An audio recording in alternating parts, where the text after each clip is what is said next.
Welcome to the RV Park Mastery Podcast, where you will learn the correct way to identify, evaluate, negotiate, perform due diligence on, renegotiate, finance, turn around, and operate RV parks.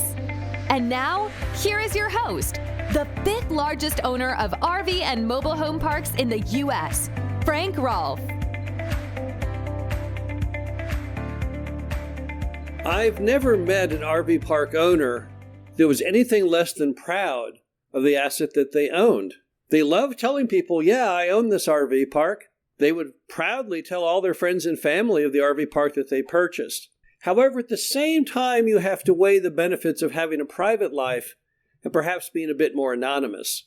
This is Frank Rolfe, the RV Park Mastery Podcast. We're going to talk about methods to stay anonymous, methods to build a firewall between your business life and your private life. Now, why would you want that?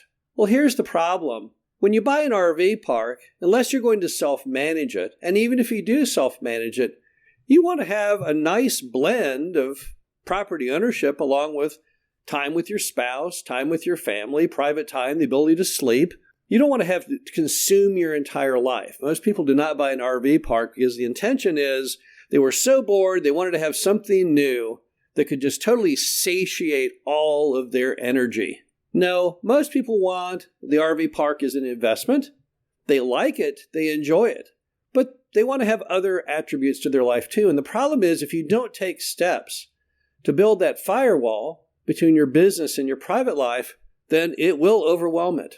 You'll start getting calls 24 hours a day, and next thing you know, you don't have a very good private life. And then what's the point of making money with the RV park if you don't enjoy your life? So here are some very simple, practical methods for all RV park owners to remain more anonymous. Number one is simple. Get a separate cell phone just for your RV park business. Super simple. Instead of carrying one phone, you'll have to start carrying two phones. But you know what? Cell phones are so tiny anymore, you'll never even notice the difference. It's not like the days back in the 80s and 90s where cell phones were like bricks with an antenna on them. It'd be nearly impossible to carry two of them. It was hard enough to carry one. Today's modern cell phone slips effortlessly into your pocket, only occupying even a tiny portion of your pocket. So yeah, you could carry two of them. And cell phones are very inexpensive. If you get a second cell phone on your existing cell plan, what is that going to cost you? Not very much. $20 to $50 a month probably additional to have that phone. You don't need a fancy one. Any old phone will work, yet you can still get a nice iPhone. But it would be separate from your private life. Now, why is this important? Well, because a lot of people, when you give out your number, they're not going to be so gracious as to when they call you. And you don't want to get a call at 2 o'clock in the morning over basically nothing. So when you have the separate cell phone, what do? Well, you can turn the ringer off whenever you decide, well, that's it for today. And then turn the ringer back on when you're like, okay, let's start the day now. Have an event you have to be at with your family, then you turn the phone off. Have to go to church, turn the phone off. Anytime that's not appropriate, anytime that you want your privacy, you can simply turn the phone ringer on and off. That alone is probably the best way to have the separation. It also might help you if you utilize a P.O. box for your mailing address as opposed to your home address.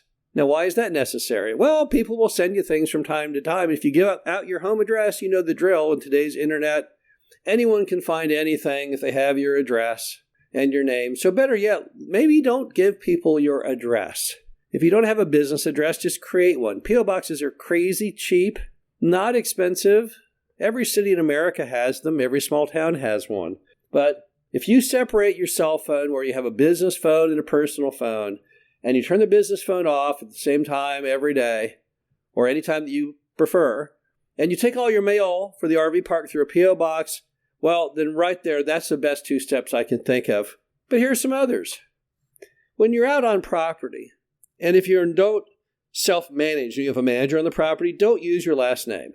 I know this sounds really, really weird, but there's no law in America that says you have to use your last name. So I like just to be Frank from the management company. Because if I don't give anyone my last name, they can't just go to Intellius and try and find Frank with a nationwide search. That isn't going to come up with anything.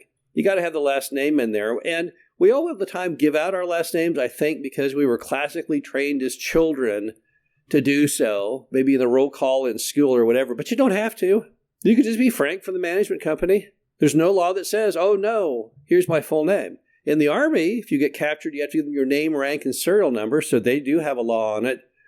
But in a non-military world, no, it's really not required. Also, don't carry business cards around with you, because when you carry business cards around with you, they often have too much information, namely your last name. Once again, nobody needs your last name. Not a customer, not the manager. No one needs to have your last name, not ever. And if you don't give them business cards with your last name on it, they'll never figure out what it is. So why in the world would you carry them? Besides that, you have to pay for them, and then you have to remember to carry them. For the last 20 years now, when people say, you have a business card? Nope, ran out of them.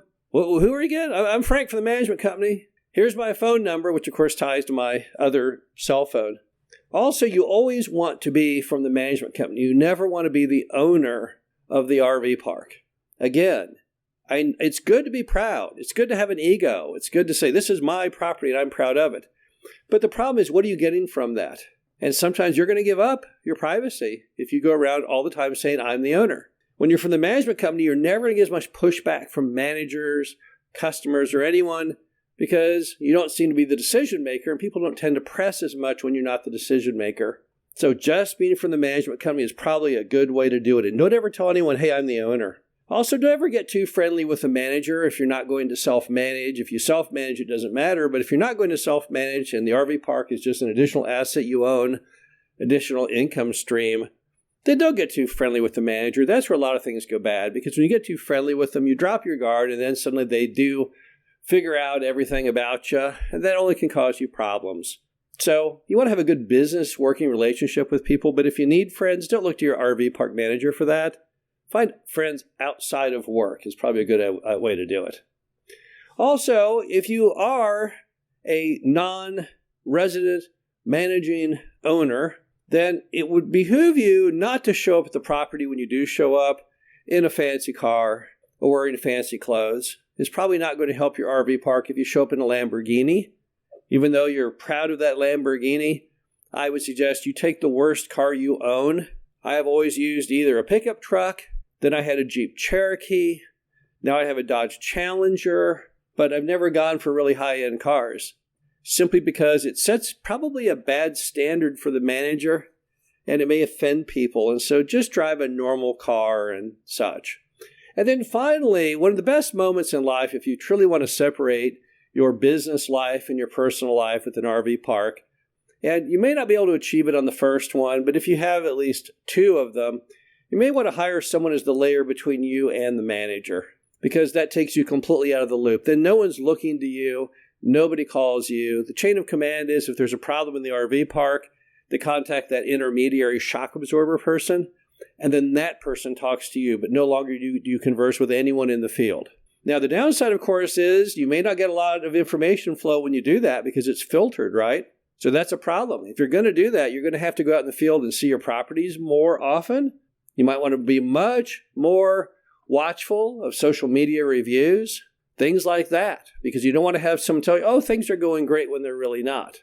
But at the same time, when you have someone who interfaces with the manager outside of yourself, it does open up a lot of time and freedom on your part, because you are truly out of the loop. The only time your phone then rings is if there's something that that person can't answer, and that gives you a lot of relief. And don't forget that one of the great assets of being an RV park owner is, in fact, time. The magic of time is the most precious of all commodities. We can't buy time. No one can buy time. So you want to control your time. You want the peace of mind that your time is your time and not let people interrupt it. This is Frank Rolfe with the RV Park Mastery Podcast. Hope you enjoyed this. Talk to you again soon. Thank you for listening to the RV Park Mastery Podcast. Be sure to visit us at www.rvparkmastery.com, where you can learn the correct way to identify, evaluate, negotiate, perform due diligence on, renegotiate, finance, turn around, and operate in RV parks.